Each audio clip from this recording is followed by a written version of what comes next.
بسم اللہ الرحمن الرحیم۔ السلام علیکم ناظرین کرام، آج کی اس ویڈیو میں ہم آپ کو حضرت موسیٰ علیہ السلام کی پیدائش کے بارے میں بتائیں گے۔ گزشتہ ویڈیو میں ہم نے آپ کو بتایا کہ حضرت موسیٰ علیہ السلام کی والدہ نے آپ کو ایک صندوق میں بند کر کے دریائے نیل میں چھوڑ دیا۔ ویڈیو شروع کرنے سے پہلے اگر آپ ہمارے چینل پر نئے ہیں تو چینل کو سبسکرائب کر دیں اور بیل آئیکن کے بٹن کو بھی پریس کر دیں تاکہ ہر نئی آنے والی ویڈیو آپ تک پہنچ سکے۔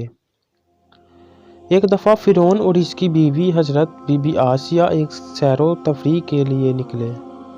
جب دریائے نیل پر پہنچے تو اس وقت فرعون کی بیوی بی بی آسیہ کی نظر ایک صندوق پر پڑی جو دریائے نیل پر تیرتا ہوا جا رہا تھا۔ یاد رہے کہ فرعون کا اصل نام ولید بن معصب بن ریان تھا، جو کہ ایک بڑا ظالم اور سرکش بادشاہ گزرا، اور اس وقت مصر کے بادشاہوں کو فرعون کہا جاتا تھا۔ بی بی آسیہ نے فرعون کو مخاطب کر کے کہا کہ اس صندوق کے اندر کیا ہے؟ یہ سن کر فرعون نے اپنے وزیر کو فوراً صندوق کے نکالنے کا حکم دیا، جس پر فرعون کے وزیر نے حکم کی تعمیل کرتے ہوئے اس صندوق کو باہر نکالا۔ جب اس صندوق کو کھولا گیا تو اس میں ایک حسین جمیل بچہ نظر آیا۔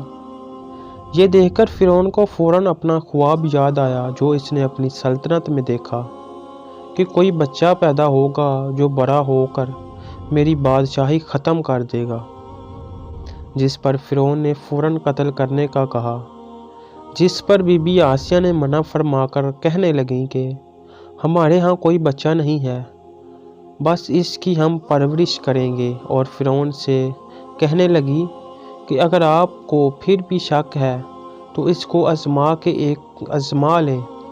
ایک طرف اس بچے کے بائیں طرف سے پانی رکھ دیں اور دائیں طرف سے چلتے ہوئے آگ کے کولے رکھ دیں۔ اگر یہ بچہ بڑا ہو کر آپ کی سلطنت کو نقصان پہنچائے گا تو ضرور یہ ہوشیار ہوگا، جس پر ضرور یہ اپنے ہاتھ کو پانی کی طرف موڑے گا، اگر نہیں تو یہ اپنے ہاتھ کو آگ کی طرف کر دے گا۔ تب ممکن ہی نہیں کہ ایسا بچہ بڑا ہو کر آپ کی سلطنت کو نقصان پہنچائے۔ جس پر فرعون نے اپنے وزیروں مشیروں کو اس کام کے کرنے کا حکم جاری کیا۔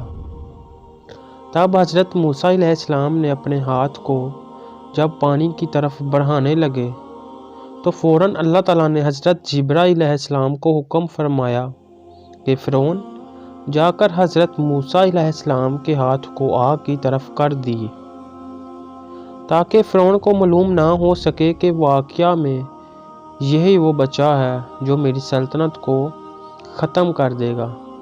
اس طرح اللہ تعالیٰ نے حضرت موسیٰ علیہ السلام کی فرعون سے حفاظت فرمائی۔